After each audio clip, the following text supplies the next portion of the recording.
नमस्कार। Political pitch पर आप सभी लोगों का स्वागत है।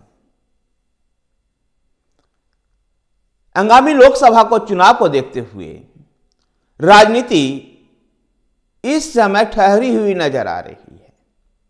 भगवान राम ने राजनीति में यह ठहराव उत्पन्न किया है। जिस प्रकार से 22 जनवरी 2024 को अयोध्या में निर्माणाधीन मंदिर में भगवान प्रभु श्री राम के प्राण प्रतिष्ठा का महोत्सव का आयोजन किया गया है।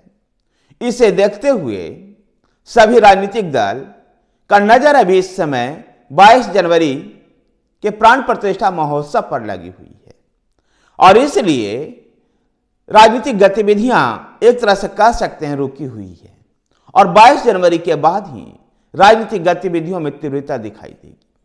चाहे वो सत्ता पक्ष भारतीय जनता पार्टी की और उसके सहयोगियों की बात हो या फिर कांग्रेस और उनके सहयोगियों की, राजनीतिक गतिविधियां इस समय लगभग थम सी गई है और यूं कह सकते हैं कि भगवान राम के प्राण प्रतिष्ठा के अवसर पर सभी संपूर्ण भारतवासी इसमें संलिप्त होना चाहता है, इसमें शामिल होना चाहता है और इसलिए मनोभावना को देखते हुए थोड़ी सी राजनीतिक गतिविधियों को थामा गया है।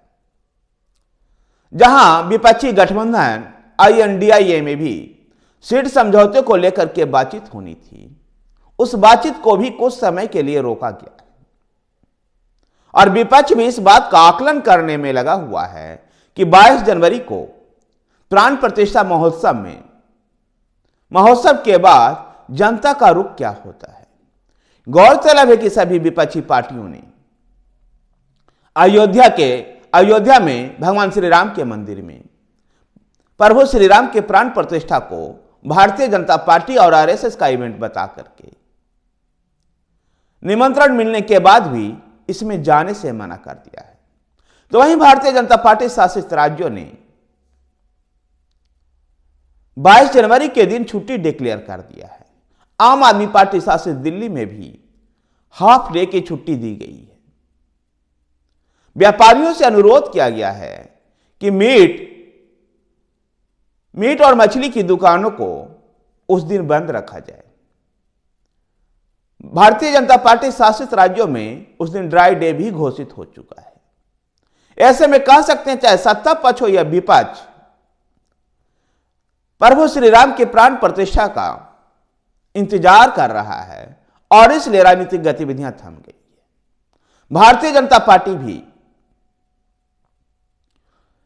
जो कहा जाता है जिसको कि 24 आवर्स वो इलेक्शन मोड में होती है, उसने भी अपने कुछ बैठकों को टाल दिया है। JDS कर्नाटक में JDS के नेताओं ने सीट समझौते को लेकर के अमित शाह से मुलाकात की थी, लेकिन उस मुलाकात में कोई अभी फैसला नहीं हो पाया है और अमित शाह ने JDS के नेताओं को भी 22 जनवरी के बाद ही बुलाया है।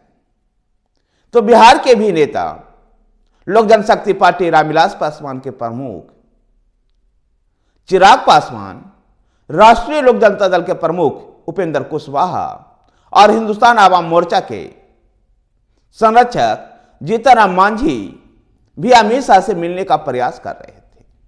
तीनों दिल्ली में डेरा जमाए हुए अमित शाह से मिलना चाहते थे, लेकिन अमित शाह ने उनको भी 22 जनवरी के बाद ही आने को कहा है। और भी कई राज्यों में इसी प्रकार की राजनीतिक गतिविधियां लगभग कह सकते हैं कि थम सी गई है। भगवान श्री राम के प्राण प्रतिष्ठा के महोत्सव को सभी लोगों का बेसब्री से इंतजार है। राजनीतिक दल और नेताओं के साथ साथ आम जनता को भी बेसब्री से इंतजार है और इसीलिए अधिकांश राजनीतिक गतिविधियों को 22 जनवरी तक के रोक दिया गया है।